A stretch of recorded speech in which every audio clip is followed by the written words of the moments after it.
Salve família vascaína, sejam bem-vindos a mais um giro de notícias do nosso Vascão. Vídeo de hoje, como sempre, trazendo para você, do outro lado da telinha, as últimas notícias, novidades e informações sobre tudo o que acontece no dia a dia do nosso Vascão. Vamos falar um pouquinho aí sobre a sequência do Campeonato Carioca, porque segunda-feira tem jogo importante para o Vasco continuar na parte de cima da tabela. E vamos enfrentar um adversário que também tá brigando, né, para entrar aí entre os 4 primeiros colocados, que é Sampaio Corrêa, né, tá ali com 12 pontos no momento, né, um pontinho atrás do Vasco. Então a gente vai falar bastante sobre esse jogo, a importância da vitória que pode colocar o Vasco ali muito próximo da classificação para as semifinais do Campeonato Estadual. Vamos trazer também aqui possíveis mudanças na escalação, no time titular, e vamos falar sobre outros assuntos importantes também. Ontem a gente conseguiu uma confirmação sobre a situação do Evangelos Marinakis. Parece que o grego realmente volta ativa, né? Parece que o grego está realmente aí focado em ter aí um avanço nas negociações e quem sabe formalizando uma proposta oficial pela compra da Vasco da Gama SAF no próximo mês de março. E vamos falar sobre o mercado da bola, porque o Vasco segue avançando, né? Segue ali com propostas interessantes na mesa, e ontem a gente apurou também que além do Garré, Benjamin Garré, o argentino que joga na Rússia, e o atacante Rony, o Vasco tem outras 2 negociações avançadas com outros 2 atacantes. Então a gente vai falar sobre tudo isso e muito mais para vocês aqui no nosso vídeo de hoje. Então, primeiramente, quero convidar você a assistir o vídeo até o final para não perder nenhum detalhe, né, das notícias que a gente vai estar abordando. Queria também convidar todos vocês, torcedores e torcedoras do Vasco, que ainda não são inscritos, né? Você que não segue a gente aqui no YouTube, para se juntar aqui ao maior canal de notícias do Vasco no YouTube brasileiro. Então clica lá embaixo naquele botão vermelho, vem fazer parte da nossa família, se inscrevendo aqui no nosso canal. E quem puder ajudar a gente, né? Vascaíno ajuda Vascaíno. Quem puder dar aquela moral, deixando aquele joinha, deixando aquele like no vídeo, compartilhando o vídeo, seguindo as nossas outras redes sociais. Inclusive lembrar a galera que amanhã, segunda-feira, a gente vai estar sorteando, ó, um almirante igualzinho esse daqui, ó, tá vendo? Olha que coisa maravilhosa. Para todo mundo que estiver seguindo a gente aqui no YouTube e seguindo também o nosso X, né, o nosso Twitter do canal. Primeiro link aqui na descrição do vídeo. Quem seguir a gente vai estar participando de graça, não tem que pagar absolutamente nada. Combinado? Então bora começar o vídeo falando aí sobre a próxima partida do Vasco, né? O Vasco nesse momento está na 3ª colocação do Campeonato Estadual, né? Uma posição ali à frente do Botafogo, mas tem um detalhe, o Botafogo tem um jogo a menos. Se o Botafogo empatar ou vencer essa partida, ultrapassa o Vasco, né? O Vasco ficaria na 4ª colocação ali, apenas um pontinho à frente do Sampaio Corrêa, que é o nosso próximo adversário, e também do Nova Iguaçu. Por isso a importância desse próximo jogo, né? O Vasco vencendo, ele vai pular para 16 pontos, vai dar um salto na tabela, vai se distanciar justamente desse próprio adversário, né, que é a Sampaio Corrêa. Pode, quem sabe, também se distanciar do Nova Iguaçu, caso eles venham a tropeçar, né, nessa próxima rodada, e pode colocar ali um pé nas semifinais, né? Lembrando que só teremos 2 jogos restantes após essa partida de segunda-feira, que são os clássicos contra o Botafogo e também contra o Flamengo, né, que são as 2 equipes aí que, na minha opinião, têm aí os melhores elencos desse campeonato estadual. Então, segunda-feira, o Carille não deve contar com o Felipe Coutinho, que sentiu uma lesão na coxa direita no último jogo, foi substituído no primeiro tempo, deve ser poupado, né? Deve ser preservado. A tendência é que o Dimitri Payet ganhe essa vaga ali no meio de campo e poderemos ter mais uma mudança. Ele deve tirar um dos volantes do time, não sabemos se será o Jair ou o Hugo Moura, para a entrada do Maxime Domingues ou do Lucas Zucarello, também que treinou ali entre os jogadores nos últimos treinamentos, e pode ser uma novidade nesse time titular de segunda-feira aí, diante da Sampaio Corrêa. Então o Vasco indo para cima, buscando essa vitória, né? Óbvio que além dos 3 pontos, a moral e a confiança que está em baixa depois dos últimos resultados, né? Das últimas apresentações, será muito importante também. E é isso, né? O Vasco segue se preparando e amanhã jogo lá em Macaxá para a gente buscar essa vitória fora de casa. Lembrando que quem quiser apostar na vitória do Vasco em parceria com a Estrela Bet, nosso canal amanhã vai sortear 3 camisas oficiais de jogo, tá? Camisa de jogo do Vasco com nome e número nas costas para quem tiver aí fazendo o cadastro na Estrela Bet. Vou deixar o link deles no primeiro comentário fixado aqui do vídeo de hoje. Todo mundo que se cadastrar participa do sorteio e ainda leva um bônus promocional de 100% no primeiro depósito. Beleza? Bora falar um pouquinho agora sobre a SAF do Vasco, porque ontem tivemos 2 informações importantes, né, sobre o futuro ali, sobre uma possível venda da SAF vascaína. A primeira situação foi sobre o agendamento, o pré-agendamento de uma reunião que deve acontecer agora no final desse mês de fevereiro ou no comecinho do mês de março, entre a diretoria do Vasco, o Pedrinho e alguns diretores, né, que comandam a SAF vascaína, com representantes do Evangelos Marinax e com a própria presença do grego, né, do bilionário grego, que é dono do Nottingham Forest, é dono lá do Olympiacos da Grécia, do Rio Ave de Portugal. Teria, né, já deixado, né, esse encontro pré-marcado aí e deve acontecer lá no território europeu. E além dessa reunião, parece que o Marinax também teria feito um convite especial para o Pedrinho e para esses diretores, né, para as pessoas que estão auxiliando o Pedrinho a fazer uma visita ao clube inglês, o Nottingham Forest, para o Vasco entender, né, para o Pedrinho entender, né, os investimentos que vêm sendo feitos, né, tudo que vem sendo trabalhado no clube inglês, que hoje é uma potência lá na Inglaterra, né, o segundo colocado da Premier League, né? Foi investido aí quase mais de R$1 bilhão em apenas um ano, né? Em contratações, investimento ali no CT, no estádio.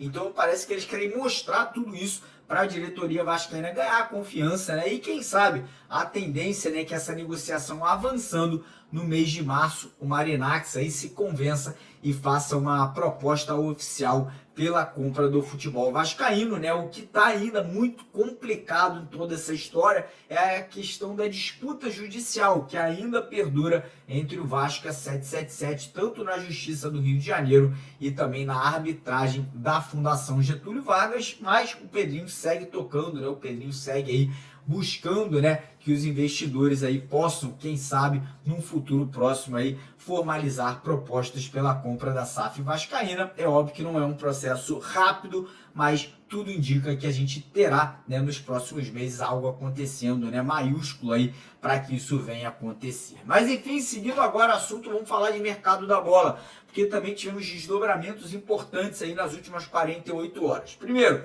o Vasco formalizou uma proposta ao Palmeiras pelo empréstimo do atacante Rony, né? O Palmeiras queria vender o jogador a qualquer custo, né? A Leila queria muito se desfazer do Rony, porém os valores pedidos pelo Palmeiras para os clubes brasileiros foram muito altos, né? Valores que poderiam chegar a cerca de 50 milhões de reais. E aí Vasco, Santos, Fluminense, Atlético Mineiro, Cruzeiro, todos os clubes que demonstraram interesse no Rony descartaram, né, a compra do jogador, porque primeiro, já é um jogador de 30 anos de idade, né, e já é um jogador que também está pedindo um alto salário. Então, além de você pagar esse valor exorbitante na contratação, você ainda teria que pagar cerca de R$1 milhão por mês ou mais de salário para o atacante. Então, realmente, uma negociação complexa. O Vasco formalizou uma proposta de empréstimo até o final do ano, com a possibilidade de compra, caso ele atinja metas aí contratuais, e o Vasco ofereceu um salário de R$1 milhão.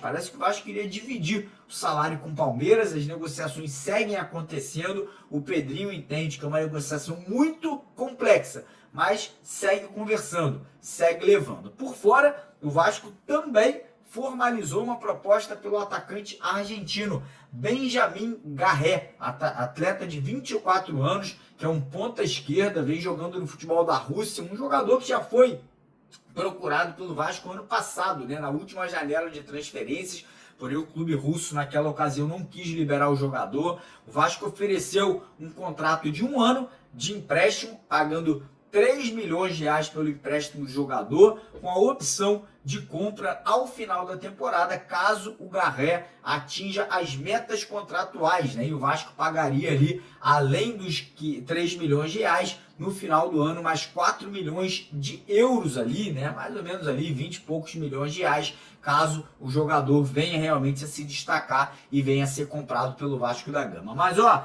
não para por aí, tá? Ontem à noite, em conjunto com os nossos dois jornalistas, né, o Matheus Gilbert e o Carlos Berbet, a gente conseguiu a informação que, além do Rony e do Garré, o Vasco tem outras 2 negociações por 2 atacantes muito avançadas. A gente segue buscando os nomes desses jogadores.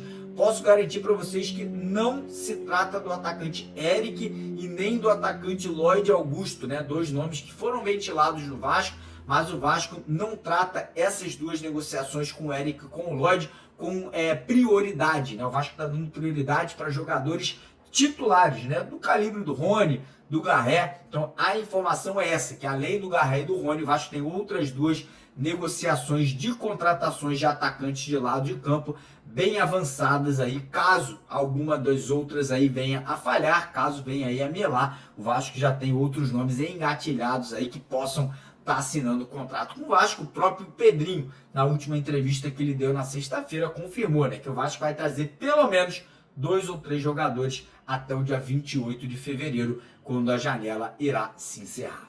E quem vai participar com a gente aqui agora do nosso vídeo, falando um pouquinho sobre a importância aí do próximo jogo dessa segunda-feira, é o nosso estagiário, Thiago Correia. Então vai lá, Thiagão, tamo junto, irmão, grande abraço. Salve, salve, meus queridos amigos do canal Mário Coelho Vasco, Thiago aqui. E bom, vim aqui falar um pouquinho sobre esse Vasco Sampaio Corrêa que vai acontecer amanhã, na segunda-feira. É muito esquisito, cara, realmente, não ter aquele domingão de sol, início de ano no Rio, aquele domingo onde você tem o sol, vai pra praia e depois você vê um jogo do Vasco. Enfim, o jogo vai ser segunda noite, 8 horas da noite para ser mais exato, lá no estádio do Sampaio Corrêa, lá em Bacaxá.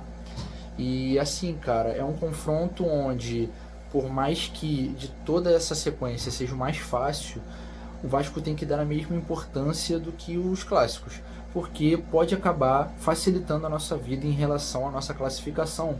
A gente complicou tudo e mais um pouco na derrota no clássico no meio de semana contra o Fluminense, por 2-1 de virada.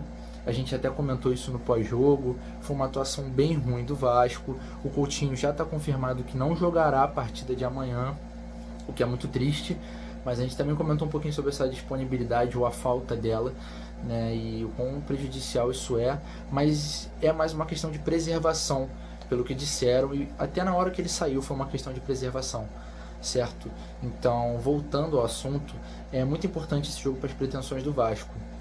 Flamengo e Fluminense empataram no sábado em 0-0, o que acabou que foi um bom resultado para a gente. O Flamengo está 1 ponto acima de nós, então assim, uma simples vitória já nos cola no Volta Redonda de novo, né? Já nos iguala em pontuação com Volta Redonda e a gente já fica 2 pontos à frente do Flamengo, beleza, rapaziada?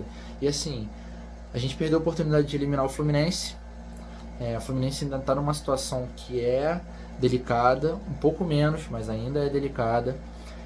Mas assim, e o Botafogo está ali no G4 com a gente, ou seja, assim, existe a chance de um pequeno se classificar com a gente, existe a chance de um pequeno ganhar a Taça Guanabara, que por mais que ninguém ligue, é muito esquisito ver um pequeno ganhando a Taça Guanabara, mas assim, existe essa chance.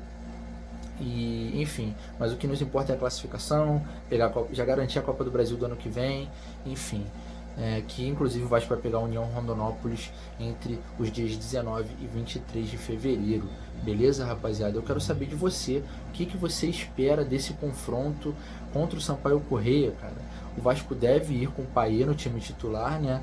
E o pessoal não tá muito feliz com o Payet. Eu quero saber o que você espera do francês, o que você espera da postura do time, que eu acho que, na minha opinião, foi um ponto a se destacar negativamente na partida contra o Fluminense. Eu acho que foi muito passivo na hora e levou a virada muito rápido no primeiro tempo. O Fluminense meio que nem teve tanto esforço assim para conseguir o resultado. Só que a gente tem que conseguir o resultado contra o Sampaio Corrêa se quiser tirar o peso das costas para os próximos clássicos, beleza? Então é isso, torcedor. Diz aí sua opinião, vamos trocar essa ideia, tamo junto e até a próxima.